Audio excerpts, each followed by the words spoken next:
What do you do about understanding and accepting that that's just the way that journey went? Is that correct? The question you asked me dealing with grief?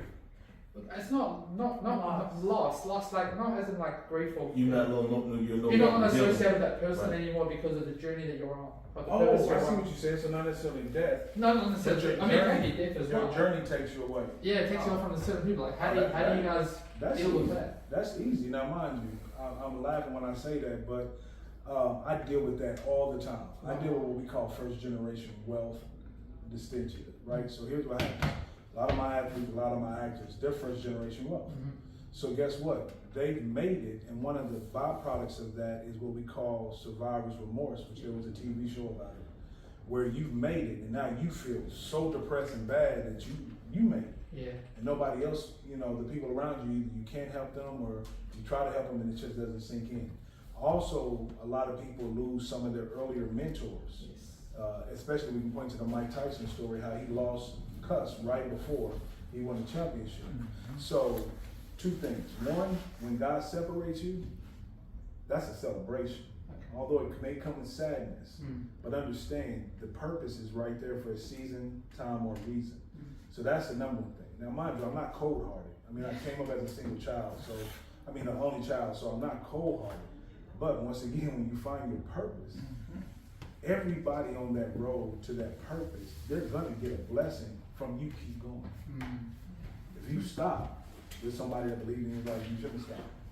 You know, if your grandmother, not saying just a grandmother, but other family members or dear friends pass away in the middle of you reaching your success, if you stop because of that depression, they're probably looking down like, what are you doing? I told you to keep going. That's what I wanted you to do. So what you have to understand is that when it comes to the mental health aspect of dealing with separation, that's what I would call it, separation. It's just like with Danny running track, sooner or later you're gonna pull away. And what Kobe said also, after 5 years, the gap is so wide, but he said it towards his competitors. Yes. Well, guess what? We may not be in the same field, but if we're all attaining our dreams and our goals and we're doing what God called us to do, we're gonna get to the finish line together anyway. Right? May I piggyback on that? Yeah. Because what really stuck out about your comment is we're talking about Black people in America, and we're special breed because of what we had to go through and still enduring through the captivity and slavery of our people in this country, in this part of the world.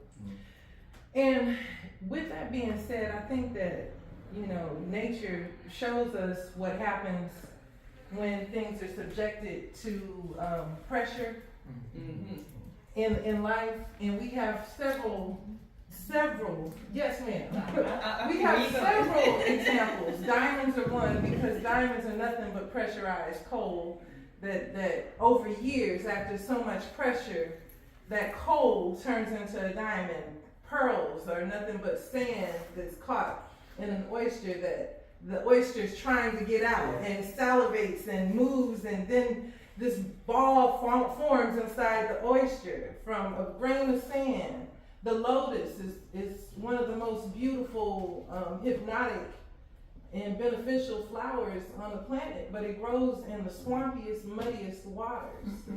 So the thing that I'm hearing here with these gentlemen is that, and then I can say from my own experience as well, when you are faced with great opposition, it is only to prepare you for greatness in your life.